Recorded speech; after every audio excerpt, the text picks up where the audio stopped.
ठीक है बच्चों, हमारे पास अब ये सवाल है, हमारे पास ये सवाल है कि मैग्नीशियम हाइड्रोक्साइड एक्स, यानी हमें नहीं पता ओ एच आयन की वैल्यू कितनी है, 1 है, 2 है, 3 है, 4 है, नहीं पता। इसकी केएसपी की वैल्यू आपको गिवन है, ठीक है ना, और इसकी सॉलिबिलिटी की वैल्यू भी आपको गिवन है। आपसे कहा जा रहा है भाई एक्स की वैल्यू क्या है ये मालूम कर दीजिए। यानी मानिए आपको एस की वैल्यू गिवन है, के एस पी गिवन है, और आपको ये मालूम करना है कि हाइड्रोक्साइड और मेटल में एम में 1:1, 1:2, 1:3, 1:4 कौन सा रेशो है, ठीक है ना। तो मानो अगर हम ये मान लेते हैं कि अगर x की वैल्यू 1 है, ठीक है, तो ये हमारे पास ए बी सॉल्ट होगा, एक मेटल एक हाइड्रोक्साइड, है ना।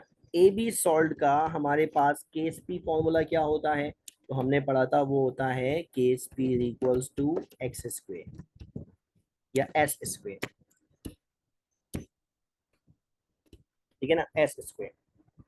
तो अगर मानो मैं इसका स्क्वेयर लूं तो मेरे पास वैल्यू आएगी 10⁻⁻6, और आनी कितनी चाहिए, 10⁻⁻9। तो इसका मतलब ये हुआ कि ये x की वैल्यू 1 तो नहीं हो सकती, ठीक है ना।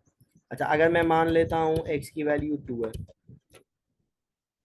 तो फिर हमारे पास क्या बन सकता है, ये हमने बोला भाई A B two type salt हो सकता है।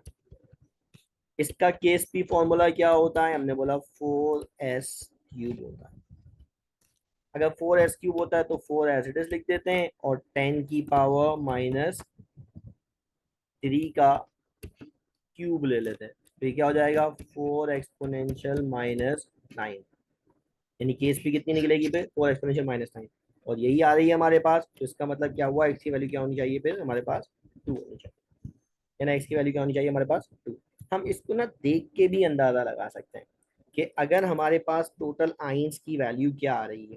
अगर जैसे मिसाल के तौर पे 4 ले लूँ तो मेरे पास टोटल आइन आएंगे 5, है ना। अगर मैं एक्स की वैल्यू अगर मैं एक्स की वैल्यू 4 कंसिडर कर लेता, समझाने के लिए बता रहा हूँ, अब इसकी जरूरत नहीं है, वैसे तो हम आंसर तक पहुंच गए हैं, सिर्फ समझाने के लिए। अगर एक्स की वैल्यू 3 मान लें, ठीक है ना, तो हमारे पास फिर फॉर्मूला क्या बनता है, हम कहते हैं AB3 बनेगा।